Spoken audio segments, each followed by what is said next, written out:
ജീവിതത്തിൽ ഏറ്റവും പ്രധാനം അവനവന്റെ കാലിൽ നിൽക്കാൻ പറ്റുക എന്ന് പറയുന്ന ഒരു കാര്യമാണ്. സ്വന്തമായിട്ടൊരു തൊഴിലുണ്ടാവുക, ഒരാളുടെ സഹായം ഇല്ലാതെ ജീവിക്കാൻ പറ്റുക, ഒരാളിനെ ഡിപ്പെൻഡ് ചെയ്യാതെ ജീവിക്കാൻ പറ്റുക. ഇനി കല്യാണം കഴിക്കുന്ന വ്യക്തിയോ അല്ലെങ്കിൽ ആ പാർട്ട്ണറോ അല്ലെങ്കിൽ ഈ പറയുന്ന ഏത് സാഹചര്യവും നമ്മളിൽ നിന്ന് മാറി നിന്നാൽ എനിക്ക് സ്വയമേ ജീവിക്കാൻ പറ്റും എന്ന ഒരു കോൺഫിഡൻസ് നമുക്ക് തരുന്നത് നമ്മുടെ തൊഴിലാണ്. ഫൈനാൻഷ്യൽ ഇൻഡിപെൻഡൻസ് ആണ്. അത് വളർത്തിയെടുത്തിട്ട് മതി ബാക്കിയുള്ള സംസാരം.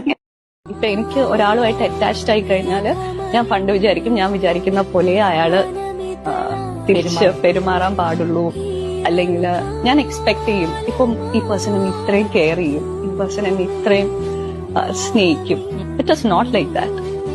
എല്ലാവർക്കും അവരുടേതായിട്ടുള്ള ബൗണ്ടറീസ് ഉണ്ട്, ഇൻഡിവിജ്വൽ സ്പേസസ് ഉണ്ട്. ഈവൻ മൈ സിസ്റ്റർ എപ്പോഴും എല്ലാവർക്കും അവൈലബിൾ ആയിട്ടിരിക്കണം എന്നില്ല.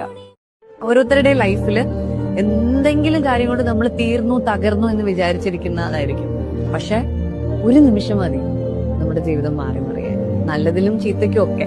Let us hope for the best. നല്ലതിനു വേണ്ടി അത് മാറി മറിയുമെന്ന് തന്നെ വിചാരിക്കും.